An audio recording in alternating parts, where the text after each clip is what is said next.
Hello and welcome to another episode of Telling Everybody Everything. I'm joined today by my first husband and a fan favorite of the podcast, Ryan-Kootstras. Well, fan favorite might be a bit of a stretch, but thank you for having me. It was a last minute addition. It's not a stretch. I think since we cleared out the riffraff, and the listeners who really hated you and stopped listening. But I don't think you want to get rid of listeners. I think you want to do. add listeners. I think maybe me being a part of it, I don't know if it adds, just subtracts. The ladies that listen to the podcast and the three men, they find that even if they disagree with you, you have a really soothing voice. Well, that's good. I'm happy to hear maybe that report from one person. I find that in our marriage as well. Even when I disagree with you, soothing voice. Oh. Because we don't shout. We're not a shouty household at all. Can you imagine? No, I don't think I've ever shouted at you one time. I can't think if you have. Just walk away and kind of mutter to myself is usually my go-to. What are your mutterings? I don't know. It's like arms in the air, like body language stuff. But it's Arms in the air is you, yeah. Or like eye rolls. Me and Violet have that in common. We can't help it. Yeah. Definitely not any yelling. So that's good. And the kids, so we bend over backwards, as the listeners know, to keep our kids happy 24/7. And I know so many women will come up to me in the shop or wherever I go, and they'll be like, oh, I have 4 children. Yeah, they're in their 30s now. I have 4 children. It's tough, isn't it? And I think, no, it's not tough, because you had 4 children in the 80s when you didn't have to be nice to them. Yeah. And we have 4 children in 2026 where we just try to make sure everybody gets what they want all the time. And then if we say no so nicely. We'll be gentle parenting. We'll go, well, the reason why you can't do that, and I know you feel disappointed, right? And then they'll go, you shouted at me. Yeah. Where did they even get that from? I'm not your best friend anymore. You're not in this family. I want to go to a different family. They're spiteful kids. I was saying to Bobby the first time we tried to record this podcast, but I didn't have the camera on, that my personal brand has become about disclosure. I didn't set out to be that way. I think through the podcast, I have learned that people really appreciate my level of indiscretion and how honest I am. But I do have to keep the reins on that sometimes. Sometimes I need Bobby around to say, easy, big fella. Easy, big fella. Yeah, obviously the podcast is called Telling Everybody Everything, and you do that quite well, and people like to listen to it for that reason. But sometimes you just gotta take it easy, big fella, because there'll be headlines and there'll be things are taken out of context, and some issues are a bit touchy and sensitive to a lot of people. I know. And so you just gotta be careful out there, big buddy. I can't help it because, this wasn't even on my podcast. We were in some tabloid, although we weren't in the tabloids. This is the thing. Were we in any print news media? Probably not. But the Daily Mail and the Sun and the Mirror and all those newspapers produce over 4,000 organic online articles every day. And I don't know the mechanism for that. I assume that they have a machine that listens to every podcast and digests everything that everyone has said all week, and then a bot that just will be article, blah, blah, blah, blah, and grabs photos from places and says... You think they're there already with that? You don't think someone's actually deciding which gets picked and the bots are picking the news? I don't think someone is making 4,000 decisions a day. How many? 4,000 online tabloid articles in the UK every day. So then basically these tabloid articles are directed towards people that kind of get antagonized maybe by them. That's interesting. Well, if it bleeds, it leads. Yeah. So you, if I speak to people in my life, this week, for example, I spoke to some people, I said, oh yeah, I said something I shouldn't really have been so indiscreet about, though that is true, on an online on a podcast, and it just got sucked up. And then, you know what tabloids do? They'll take the middle and they'll make it the headline, and then they'll make it sound a lot more serious than it is. Anyway, I said that to people who were oh, I didn't see that. And it's true. The only reason I saw it is because it was sent to me. So if you do have one of these online articles about yourself, you can really chillax, because I don't think people really see them. However... Well, no, but the people that do see them are either fans of yours or enemies of yours. Yeah. And the algorithms will, share that to them so they hate you more or like you more. Yeah, I mean, whatever. As long as people are entertained and no one that I love is displaced by it, and nobody in this family was. But I do need to keep a lid on it, and I need you around for that, which is why Bobby's on the episode chaperoning today. Yeah. Okay. Chaperoning. Oh, here's some bad news for my enemies. I finally made it to the nurse for my cervical smear, and my HPV result was, just like last time, negative. Nice. Sad Glad to day. hear it. That means I'm negative as well, I think. No, it does not. Oh, yeah. It does not, and you won't be negative. And you know why? Because of the smoking. Maybe. It's true. Well, I'm going to get checked up on. I don't even think you can test for guys. Yes, unless you it's can. like, physical symptoms. I don't think. No, you can test for guys. Watch this. Gemini, is there a male test for HPV, and does smoking make it harder to get rid of if you have it?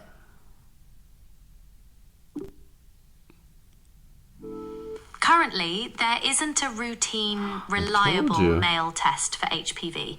Diagnosis in men typically happens through checking for visible symptoms like genital warts or sometimes specific cancer screenings. Regarding smoking, studies suggest that smoking can indeed increase the risk of acquiring and potentially prolong HPV infection, likely due to its effects on the immune system. There you go. That's all So we need to know. it's suggested.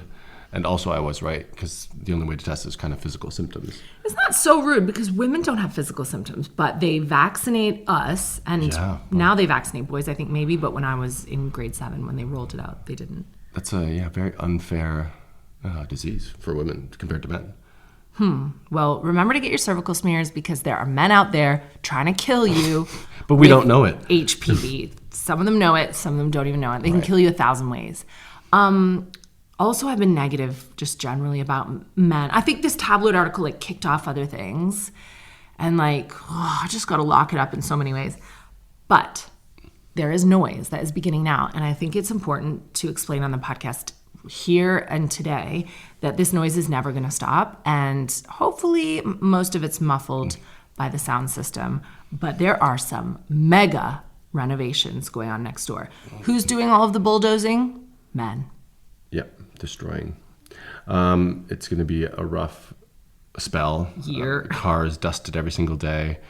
Soon the house will be covered in debris.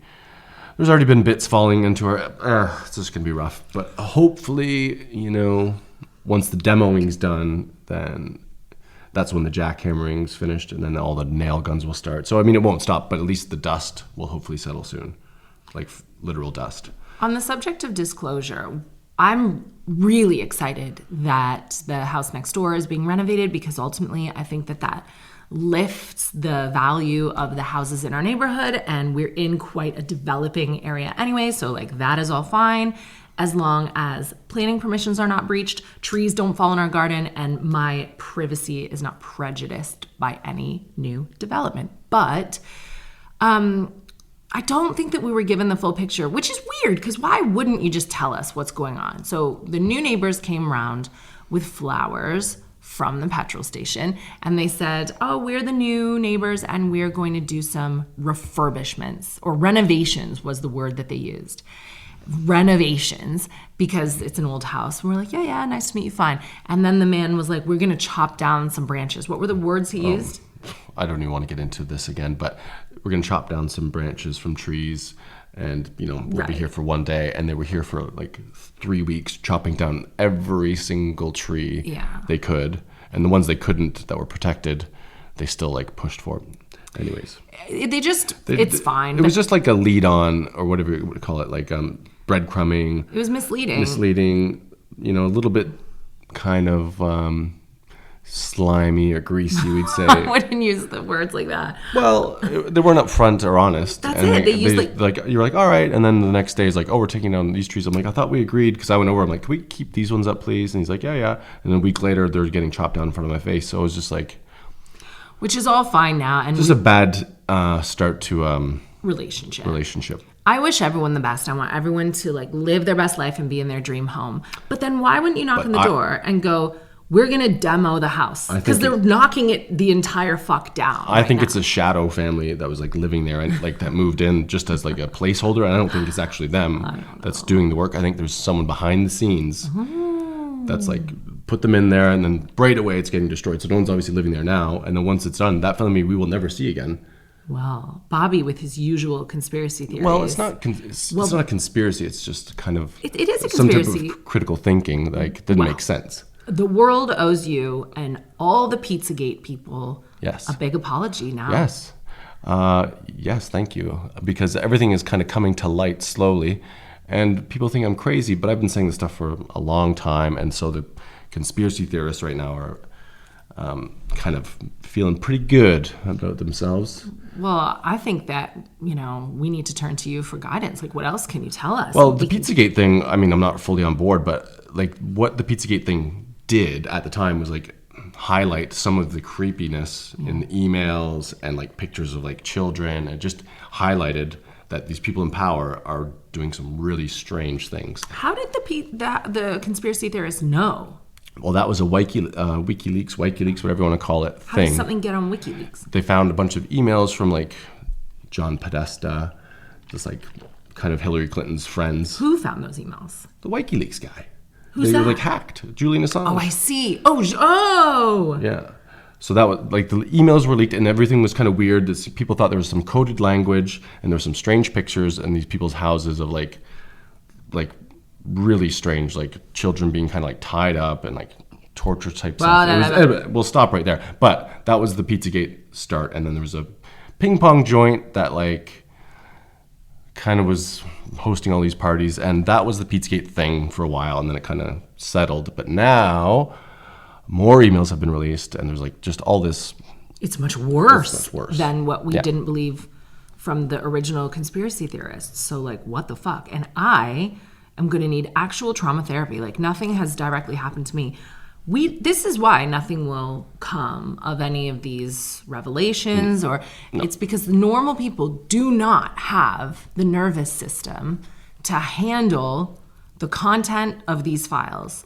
A little bit of it came into my eye line, and I wish it didn't, because I am a normal person who like, I don't have the fortitude to withstand that kind of trauma. If I read about it happening to a child, then I really feel as traumatized as you can be. So I don't fault people for looking away. I mean, like, people don't want anything to do with it.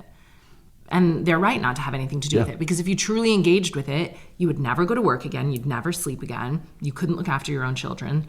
But what would you do? Because it sounds lazy, but like, what would you do?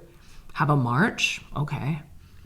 Get shot in the face by ICE somehow? Well, the only thing you can really do is just, I don't know, not to say ignore the stuff, but just like look at your own life and like what you have to be thankful for and like focus on that. Because if you start like worrying about like what psychopaths are doing, then you're going to get brought down, you're not going to feel so great. And maybe foster like some vulnerable children. We could do that. Because those are the ones maybe like anyone who looks... We'd have to foster 100 million children. No, we'd have to foster like 2, and then everybody else who's not a pedophile could foster 2. Although that is a lot of the times how they get abused. Yeah, God. What do you have up your sleeve here? Yeah, it's tough. It's tough out there. It's awful. But I was going to ask you, one of the reasons I invited you mainly was to get you away from our children. Well, thank you for that. But also because I ended last week's episode speaking a little dangerously, a little obliquely about the trans community, but not about the trans community, about how I think trans women should be pissed off. I agree that trans women exist and they deserve a safe space and they need to be marching because there are men, which is what like cis women have been saying all along, men masquerading as trans women. So I'm not saying that trans women are school shooters. I'm saying men are pretending to be trans women and doing school shootings because women don't do school shootings. Bobby. I don't know if I want to touch on this one because my take wouldn't be that. I mean, they're not pretending to be. I don't even want to get the language wrong here. I'm so bad at this. But I don't think what's happening is they're like masquerading in order because they want to shoot up and blame it on this. I think like there's some like mental unwell-being. Yeah. Like, Well, they're not well. They're not well. To do a school shooting, you're not well. You're not well. So it's like kind of a pattern that seems to be happening lately. And I will just leave it at that for myself. But if I'm a regular trans woman living my life, and like I have interacted with so many that are like authentically women, like some of them will go as far as being like fucking bitches. Like they're the bitches that they didn't get to be in high school. Yep. And now the trans women are hotter than me. They're cooler than me. They exclude me from the toilets. Do you remember that dinner party we were at where the trans women were like, dolls only, and they went to the loos and I wasn't invited? I was like, damn. Fuck you girls. So there are trans women. But then there are like the trans furries and that whole new community that are dragging them down with all these shootings. They're angry. Yeah. That community's angry. And I don't know, it's kind of like I said, kind of a pattern. It used to be kind of, and it still is, you know, young white, like teenage boys that are like gone down some dark rabbit holes on the web that like, you know, incel cultural, and then they blow things up. That seems to have shifted. I don't know why, but. Well, now it's not even young white men with guns we have to watch out for. It's like older men. A fucking rabbit in a wig and like a fuzzy purple costume. Like, how, what? Look like they're on their way to a children's party. Like, but they're on their way to like some weird sex den and then a school shooting. We should stay indoors. Thank God it's rained every day since Well, this Christmas. is, again, an American thing as well. And now Canadian, sadly. Right. It always starts as an American thing and then it'll be a Canadian thing and soon it'll be a British thing. I know. And, you know, then they're going to come for the guns. And they, at this point, I used to kind of support like the firearms thing. Like, I think you need to, the reason to have it is to kind of protect yourself from the government if they were ever to come at you, but it's getting a bit carried away now. And the regulations and how these guns end up in these like dangerous people's hands, something's got to change. What kind of gun did the Canadian shooter have? Oh, loads. What? How? He like grew up with guns because it's like he was like grew up as like a hunting family. Yeah. So I don't know, some powerful guns, But if you're a hunting family, you don't have an automatic weapon, do you? You have like a some do. I don't know. hunting shotgun. It was like a rifle. I don't know. Well, we might have some emails about this because it's what I ended on. So let's have a look. Yes, first email. This is how I get in trouble. Trans misinformation. Whew. Katherine, normally I just enjoy your takes on pop culture and your solid advice on other listeners' issues. I've never felt a need to email prior, but when I heard you speak about the trans mass shooter, hang on, let me just stop you there. I don't think this person is trans. To be clear, I don't think this person is trans. I felt that I had to chime in. Yes, 2 mass shooters in the space of a week have identified as trans women, but this is 2 out of 8 trans mass shooters ever identified in the US and Canada. For context, there have been 5,748 mass shootings in America. That's fucking crazy, in the last like 10-ish years, over which 5,600 perpetrators were cis men. In this period, there were just 5 transgender perpetrators. 100 were cis women. Who are they? This is from the Gun Violence Archive, which uses a broader definition of a mass shooting, which is 4 or more civilians shot, either injured or murdered. The Violence Prevention Project, which you see how British I am now? Yeah. I didn't even say project. The Violence Prevention Project, which uses a stricter definition, 4+ shot and murdered, excluding the shooter in a public location with no connection to criminal activity, identified between 1966 and 2024, 201 mass shooters. 1 was a trans person, 4 were cis women, and 97.5%, i.e. all the others, were cis men. Trans people represent about 1% of the US population. I have linked the article with the statistics at the end. Both cis women and trans people are disproportionately the perpetrators in these disgusting acts of violence. I write this with the intent to inform you on the actual facts. There is not an epidemic of trans mass shooters. I know that. I know there's not. I just mean in the media. I fear you've fallen into the trap that grifter turfs, i.e. J.K. Rowling, have been laying for the last few years. These few people are the face of the trans community. They're mentally unstable. We cannot share a space with them. Your language really showed this being effective, saying it's a man in a dress. Yeah, I said that because I don't include them in your community if you are trans or you're just like a trans ally. 8 trans people compared to the 100 women and the over 5,000 men? I don't wish to lecture. Okay. Yeah. So I think maybe it wasn't that clear last week. It feels like I'm saying like actual trans people are committing all these mass shootings. That's not what I think at all. I'm saying that this person is not trans. I know you're not allowed. You're not allowed to be like, you're trans, you're not trans. You're not allowed to be saying that. Until there's a mass shooting. And actually, this data backs me up. Bobby, do you want to get involved in this discourse? I don't particularly want to get involved in the discourse because I don't have any bad feelings for him. I just feel like... You don't have bad feelings towards mass shooters? Yeah, I do. But I'm saying I'll get like the terms wrong. I'll mix up like things like pronouns and they and like trans women. But like there seems to be, you can't deny, a trend of increasingly, trans shooters. But they're not trans. Well, the Charlie Kirk guy was dating a furry. So? Okay. So I don't know what that means. I'm just saying. You know what though? I will say, and then, before you continue. I'll just continue. And then these last couple, and then there was one a year or two ago. I'm not saying they're all, but the stats that like... They're men. Well, I don't know. I'm not going down that road, but there's a trend. Okay. Women don't do shootings, but apparently 100 women did. But again, that definition of shooting, I don't know what happened. I mean, she could have just killed her family. Which is fine. Which is what women do when they like kill. They just kill their whole family. They don't. They do. They the stories of the women like driving their family into the lake and like stuff like that. That's because they're like going through some postpartum depression. Well, like that's how women usually kill. They'll just drown their kids in the tub. It's terrible. Okay. But Bobby, even worse news for you. What? It will take a sharp left turn. Please. I'm desperate for a turn. Eric Dane is dead. Bobby, for many years since the dawn of his starring role on Grey's Anatomy, has been told that he resembles McSteamy. What's the difference? So McDreamy was the first guy, and then what is the McSteamy character, and how did you feel about that comparison? I'm not exactly sure because I was confused because when they said you look like the guy, whatever, McSteamy, I'd never watched Grey's Anatomy. I thought it was a terrible show because it was like kind of gory. Anyways, yeah, since I first got one little inch of gray hair, like in my early 20s, I was compared to McSteamy, who is not Patrick Dempsey. I later learned his name is Eric Dane, and sadly he's passed away. He's my doppelganger.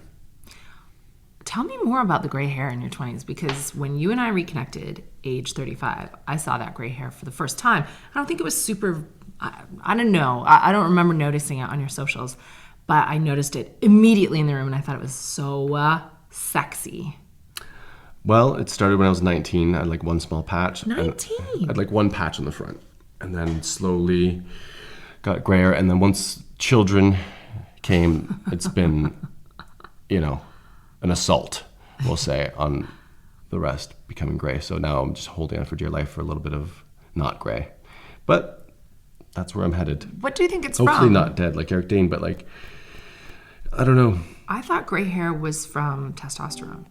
Gemini, why do men get gray hair, and does being stressed and having children make it more gray? While aging is the primary cause of grey hair, research indicates that stress can speed the process up. Chronic stress can impact the stem cells that produce melanin, leading to premature greying. The experience of having children can be a significant source of stress. Wow. I was right. So yes, I was gradually getting gray, and then it just got kind of accelerated, certainly after the 3 children, especially the first 2, especially the first one. Yeah, he's still... He's still having some trauma from that. But I'm sorry about the death of McSteamy. That's all right. I'm sad for him because ALS is no joke. And I think he kind of went quite quickly from what I understand. I don't really know. I don't follow it too much, but... I wonder, and I shouldn't wonder this because it really is not my business, but there is lots of discourse around assisted death. And I knew someone in Canadian comedy who died from ALS. And I remember that she was in a bad way for a long time. And this seemed to happen, like you say, really quickly. Well, in Canada, like if you're a bit sad and you're 20, you can just go and they're like, yeah, why don't you just kill yourself? They're like, all right. That's not true. Well, let's I go. actually It's like, have a friend who's sad and who's trying to qualify I know, for but assisted death on the basis of mental health, and she's not qualifying. well, it's getting to that point in Canada. As the She's joke. trying I was to push making it. a joke. She's trying to push it she's over the like, line. I'm feeling sad. Can you please kill me? They're like, all right, please step in my office. So it's getting kind of strange, I will say. But sorry, go ahead.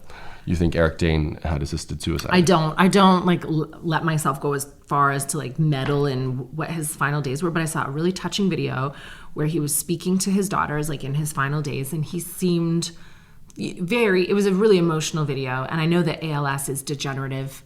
I think it is one of the things though that qualifies you for assisted death. And so I was just wondering, like, because you are my power of attorney and vice versa, what would you want if you were facing, like, what do you think that you would do if you were facing a disease that ultimately would lead to you not being able to move or speak? It's tough because of like family.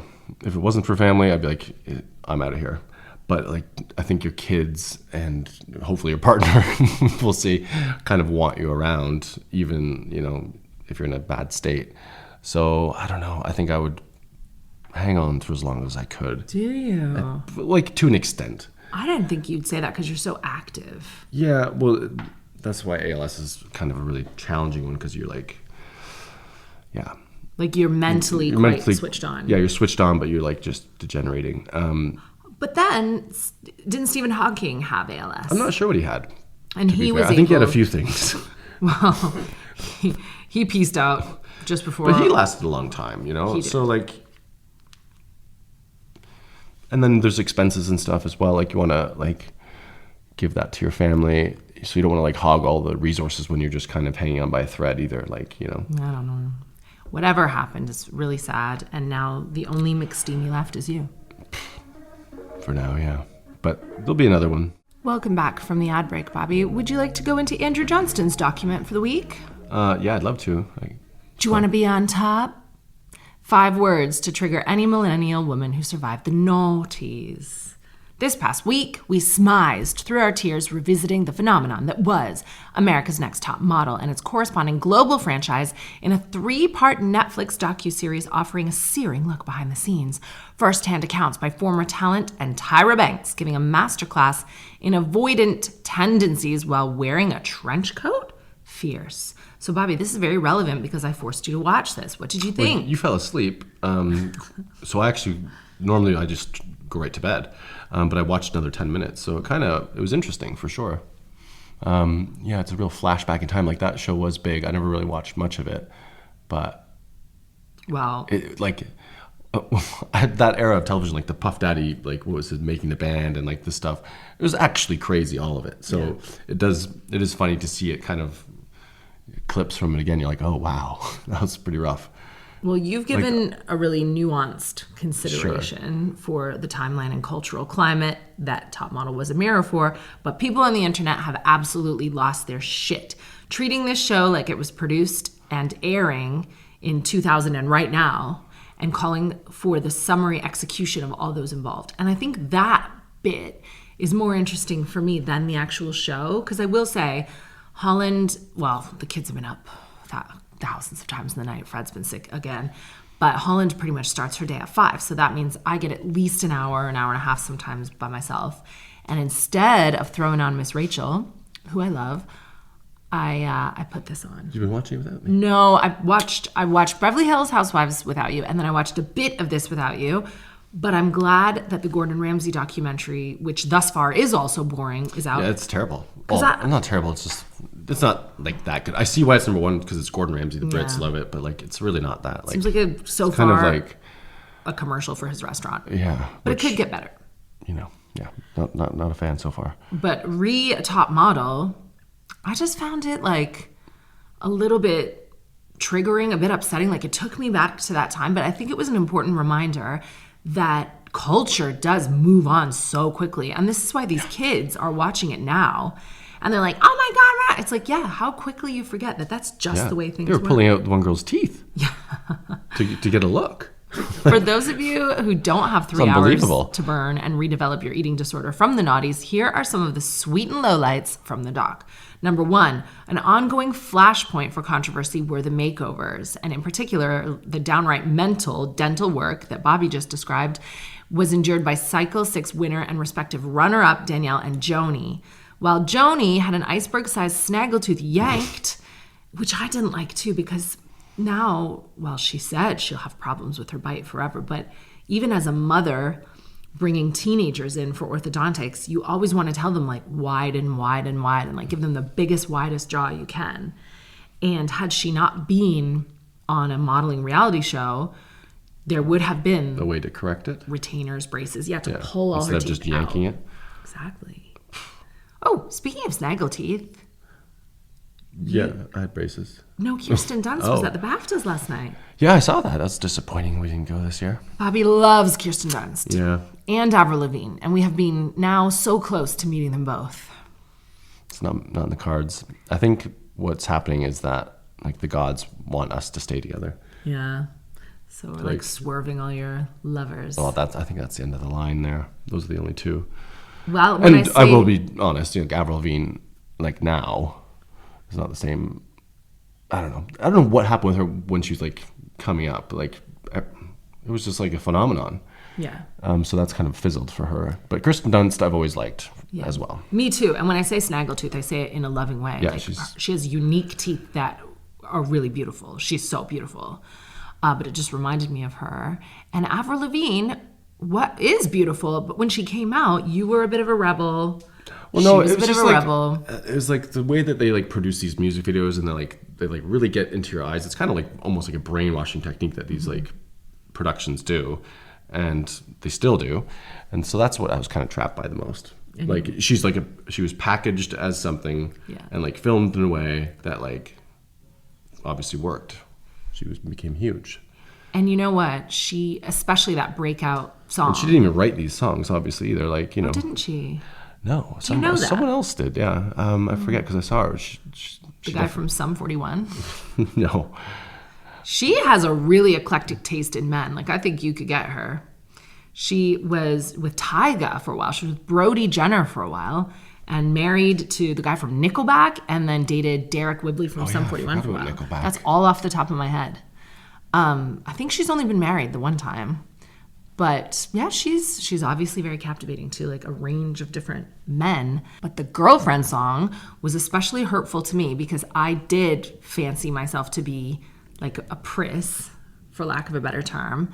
And she was just like, oh, this girl is annoying, this girl judges you, but I'm like a good time. Like she really did look, which sounds sick to say now as an adult, but back then, like we were all having sex. She was like sex on wheels. She was just like, I have no standards, I'm fun.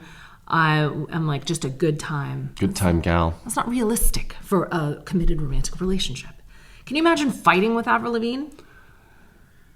Like that package of Avril Lavigne? Like physically or just like in a relationship? She's like, I'm fun. I don't like your girlfriend. She came off as fun. She came off as like, I don't know, this little fierce thing. But the girlfriend era of Avril Lavigne, by that point I'd checked out. It was just when she made her first splash. And then the girlfriend phase was just very, almost more inauthentic, I thought. But you liked girls like that. Like you certainly moved on to like a skid after me. That's, I think, why I hated Avril. I didn't hate Avril Lavigne, but I found it triggering because I was like a good girl and all the teachers liked me and then you broke up with me and then started like smoking behind the bins. I wasn't smoking. You were smoking. Not cigarettes.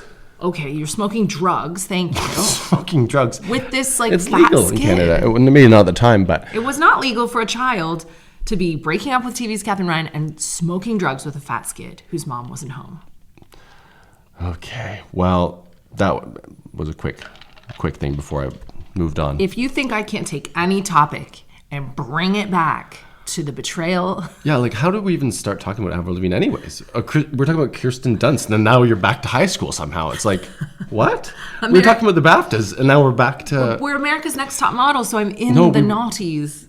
It was Kirsten Dunst you brought up out of nowhere, and now we're like going back to like your traumas from our relationship. Anyways. Welcome to ADHD. All right.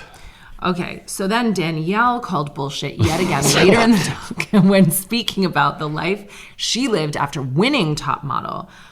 The official prizes for winning were a cosmetic campaign and a contract with a top agency. But once they were spat out into the legit world of high fashion, many found that they had an inescapable stank on them that no amount of smizing could neutralize.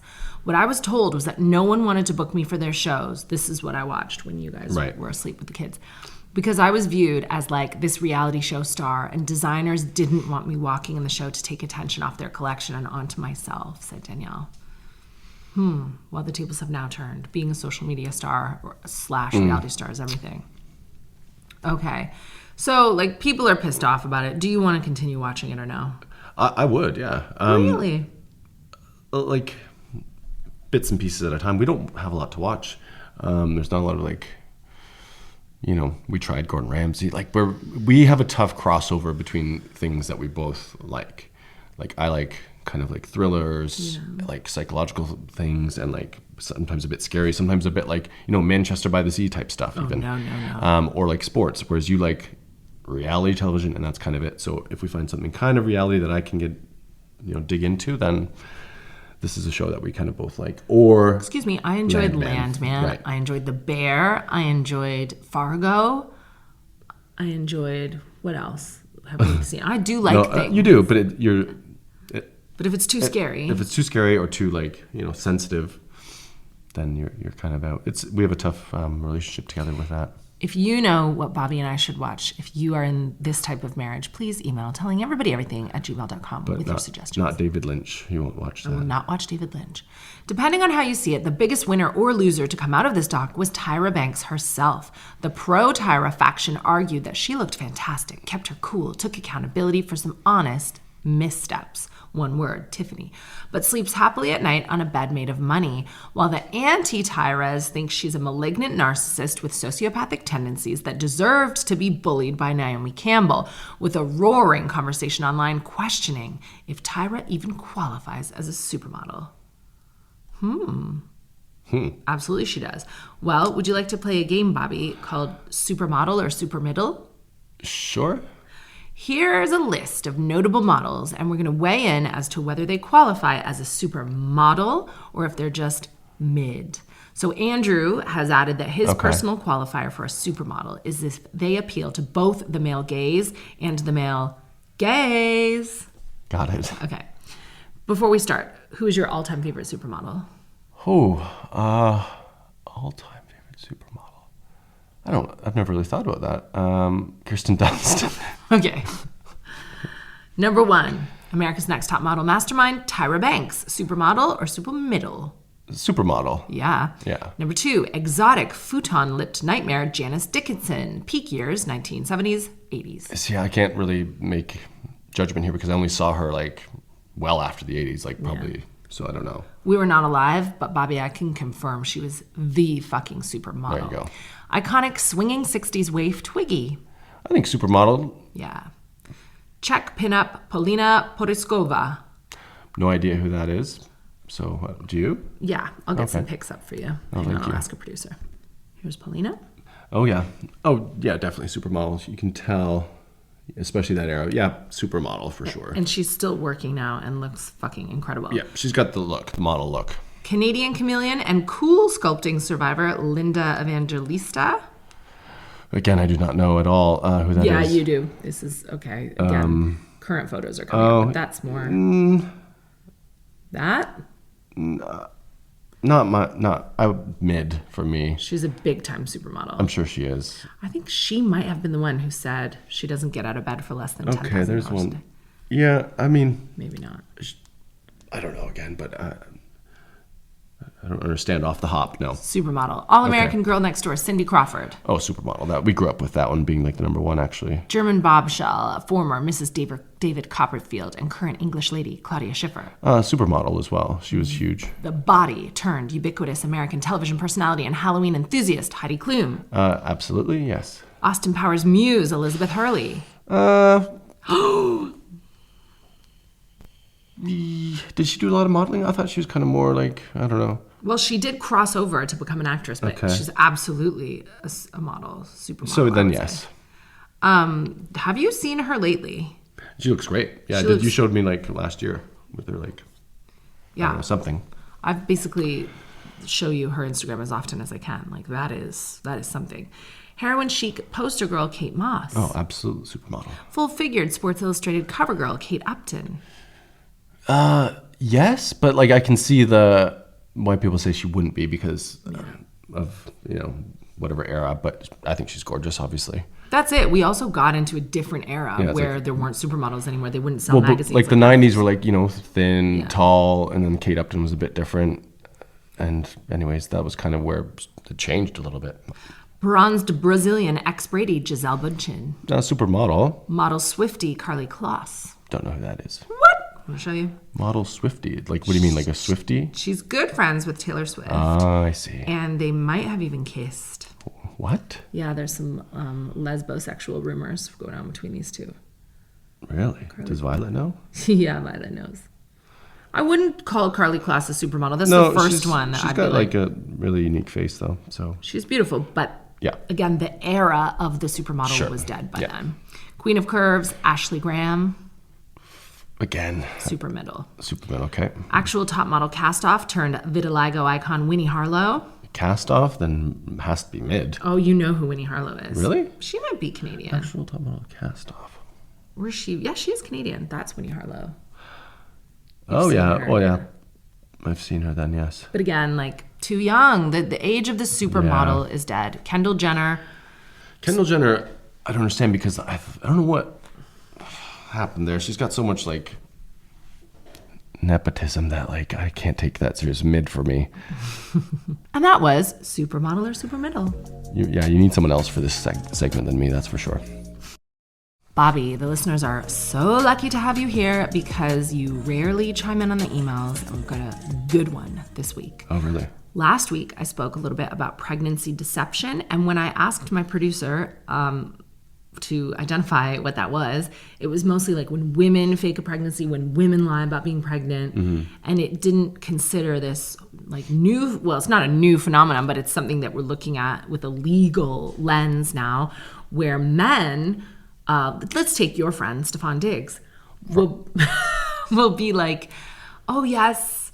Now, I don't know what promises he specifically has made to women, but if you make a promise to a woman, you're like, we are a family. We're going to try for a baby. We're going to have a baby. We're going to go through IVF together. We're a family unit, and he has mistresses or he has created a secret family. I see. There is a woman, and I'm struggling to find her online, but she was made pregnant by one of these guys, and she was like, hang on, like I got pregnant under false pretenses. And does that qualify as pregnancy deception too? Because some of these women are starting to sue. Ooh, I would say if you're like have other people pregnant at the same time kind of thing, is that it? Like, or even if you have a mistress, or if you're like, I'm a family man, let's have a baby, you lock it down with some woman by getting her pregnant, but you've been leading a secret life. Yeah, that's obviously deception, pregnancy deception, like, it's just scoundrel behavior, really. But I see the argument. I agree. So here's an email from a listener today. Katherine and Bobby, hello from Ontario. I just listened to this week's episode. I thought you might find Liv Nervo's case of reproduction coercion interesting, infuriating, and relevant to your listener if you weren't aware already. She and her twin sister and are famous DJs, originally from Australia, who both gave birth to their firstborn daughters within months of one another. They were performing in front of massive crowds well into their third trimesters, which was pretty groundbreaking in their male-dominated industry. Now some other DJs have followed suit, like Alison Wonderland. That's a fun name. Alison Wonderland. It's a great name. It's a good drag name. Yeah. And Emily Lenz. Liv found out late in her pregnancy that her partner was leading a triple life and that she would be raising her daughter alone. Legally, she's only recently been able to speak up about it in detail. I wonder if your listener would be interested in looking into the UK-based organization Liv Nervo is working with, the Good Law Project. Apparently, BBC was making a documentary on coercive reproduction that was blocked. The 6th and 7th most recent posts on her Instagram page touch on her story and the documentary. If you scroll down the page, you will see that Liv is raising her daughter alongside her sister and brother-in-law who are raising their 2 girls. They have an unconventional life traveling internationally with their small kids for work that I think would resonate with you. Let's say you're the judge right now. We bring this to court and we go, he had a triple life. I thought that I was in a family and I got pregnant. I used my resources. I used my body. Like, now I have this baby. What do you do? Do you say, yes, reproductive coercion? And do you think that it's abuse? Or what do you do? I never thought about this. Obviously. I don't know what to say. Have you thought about then, we'll ask you this, have you thought about when women get pregnant and they say, I'm on the pill, I can't get pregnant, I have like this disorder where like I'll never get pregnant, or they fake being pregnant so you don't break up with them? Like, how do you feel about that? Well, I commend those women. Honestly, like they like do it usually at athletes and like hide the pregnancy and like, oh, you have a new baby and you owe me millions of dollars. So I respect those women who do that. I have no problem with that. So the flip side of it, it's tricky because this guy maybe in his mind does want to have a family and like he just can't stop being like a baddie. I don't know. But then I don't know what this person wants to achieve from the court. Like, does she want him to have like criminal charges? I don't know. Obviously he should be paying money of some sort, but like I don't get what the goal is. Like, it's really sad that she got like, I think maybe it is criminal. I think maybe it is assault. Well, this is what I'm asking. That is an interesting question because it could be.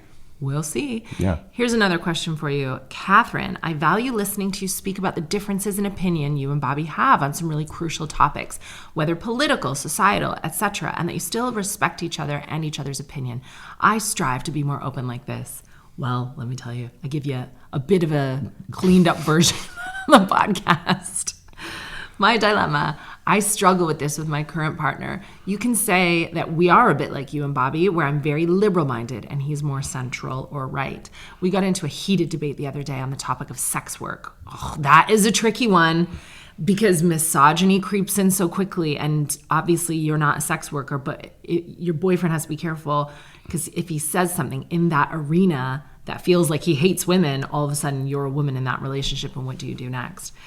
I jokingly said, I wish I'd done sex work while I was younger to make lots of money. And he went into a whole speech about how women shouldn't do it, as they will not be taken seriously by men for a future relationship. When I pushed as to what he meant by that and why a woman should care if a man takes her seriously, in actual fact, the trash probably takes itself out if he would have a problem with her sexual history, he didn't seem to think anything he was saying was wrong. I tried to process it as him having a different opinion is fine, but the language and points he put across were really making me feel sick about it. He argued that actually it'll be trash men who accept her as they want a quick fuck, whereas a respectful man would avoid her. Well, on that alone, before she asks us her follow-up question, that's just going to live in her head forever. That opinion. Well, yeah. And what a brave man to say something like that to a female partner. It's just a tough hill to die on for this guy. Like, I would just avoid that at all costs. Like, I wouldn't try and like, I would just like, some things are best like just don't really have an opinion on it or suspend judgment and move on. Like, I don't know. This guy took a real risk. Yeah, because it just comes off as misogyny. It does. And I get what he's saying. Like, I will give him, like, there are people of any gender who go, I'm not really comfortable with my partner having had a history in sex work. And that could be just because they're very vanilla or, like, jealous, or I don't know how I would feel, like, if you were like, I used to be a sex worker. But not only that, like, then I'll ask the question, like, if you had many, many sexual partners or you've done some, like, it's kind of the same thing. It's like... But this idea, because he followed it up, he like doubled down and made it worse. He's like, yes, definitely. She'll only get a trash man because a respectable man. And it's like, let me tell you, sir, respectable men. He has not seen Pretty Woman. I don't even know how that ends, but anyways. Well, it ends nicely. Oh, like they stay together? Yes. So there you go. Respectable men are pouring millions away from their wife and family, their respectable wife and family, into like OnlyFans and strip clubs and sex work. So that is the hypocrisy in that. So like, yeah, again, he's crazy to say that to you. Yeah. But the starting off point of the email. But so this is the question. Okay. How do you and Bobby navigate these differences of opinion that are so polar opposite? Do you sometimes feel that ick? Or is there a way I can understand where he's coming from? It just feels so archaic and misogynistic. It's making me wonder whether I should continue with this relationship. Well, I will say there's certain issues that I don't step on or I don't even have an opinion on. Like this one, like it's not worth, like if you're passionate about something and then like, why do I really care if I'm not that passionate about it or not really think too much about it? It's the other issues that like I am that you kind of wait for you pick your battles. And I don't see the point in this instance of this guy really getting involved in this. Doesn't make sense. But now he has. I mean, I think we don't disagree like that staunchly on many things. I can't think. Right now we have a real food thing with the children, and that, like, I don't know. I think in a marriage you do have to just like walk away sometimes and be like, okay. We are quite open-minded, though, I would say. Yeah. With the food thing. Well, like, we're collaborative in some ways. I was going to bring it up with you. Like, we've got to end sausages, or at least, like, the type of sausages she eats, because... You've brought it up to me a lot. I know, but I was, like, going to bring it up the other day. Oh, this is what I would say. Okay, we don't have to talk about the sausages, but... Thank you. When... No one wants to hear about that. They do. They don't want to hear about the sausages. It's like a real-time example. Well, I think she's talking more like political, like, not like whether we have sausage or... The sausages are as important to me as any politics, and I'll tell you why. Because I really believe... They are carcinogenic. So, like, if you thought that your child was going to be at a greater risk for having cancer and autoimmune disease, like, that is as important to you as... I used to sit in the back of a minivan basically smoking cigarettes at the age of 2. So yeah, I know. I know. So, but here's what I did with the sausages. That is maybe a good example. Is that in the morning, and this is relevant to you. But okay. In the morning, it's really important that Fenna Grace, who is like such a three-nager right now, and who gets hangry, and who has like loads of just like emotional spikes, and everyone has been sick again. It's really important that Fenna eats something so that her tummy's full, and then she like treats everyone a bit better and has a good day. For a brief amount of time, yeah. Yeah, for like... So I saw her eating sausages, and it enters my mind, and I go, okay. And then I thought, don't bring it up now, because if you talk about it now is like an intense time of the day, and we're trying to get through breakfast, and she's currently eating them, so it's like too much. So just like put it in your little back pocket, and like maybe think of a soft way later to bring up how we are collaboratively going to like move away from these sausages. That's what I thought to myself in that moment. And I've brought it up now because I don't really have a filter, but we don't have to talk about it now. But that's what I do sometimes. Do you do that with me? Bring it up on my podcast? No, I'll talk to you personally. What do you mean? Like if you feel in the moment like it's not the right time, do you just talk about something later? Oh, I'll put it in my back pocket, yeah, and save it for a better time, absolutely. Yeah, and then does that better time come, or do you just have a back pocket full of shit? I just got a back pocket full of things, and then when you come at me, I'll pull out my cards then and lay them all out, but I just keep them all, That is what you should do in your relationship. Are you guys married or just current partner? Yeah, be like, well, you think anyone who's done sex work is trash. I just tuck it away and then use it as ammunition later. You could do that. Yeah.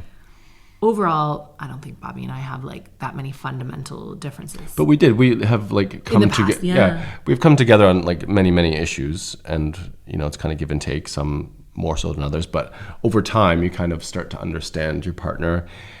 And you kind of like, I'll have things that she won't agree with, and that's just kind of left aside. Now, this issue seems to be a bit more sensitive than maybe some of the ones that we've had, so I don't know.